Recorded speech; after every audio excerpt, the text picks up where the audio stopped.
هل سمعت عن استبدال الكتف العكسي؟ إذا هل هو صادم؟ ما هو بالضبط هذا العكس؟ كما تعلم فإن مفصل الكتف يحتوي على كرة وتجويف. الكرة تكون في الخارج والتجويف في الداخل، وعندما يتضرر مفصل الكتف نضطر إلى إجراء استبدال للمفصل.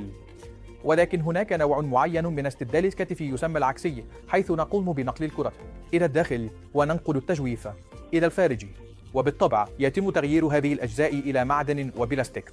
لذا في استبدال الكتف العكسي نقوم بتغيير موضع الكرة والتجويف ونستبدلهما بمعدن وبلاستيك بحيث تصبح حركة الكتف سلسة. مقارنة باستبدال المفصل العادي فإن لهذا النوع مزايا، حيث يعتمد بشكل أقل على أوتار عضلات الكفة المدورة، كما أن له ميزة كونه أكثر توقعا في بعض أنواع المرضى الذين لديهم ضرر كبير في العظام قبل استبدال الكتف. لذا إذا كنت مرشحا لاستبدال الكتف فعليك أن تفكر فيما إذا كان استبدال الكتف العكسي قد يكون أفضل لك أم لا.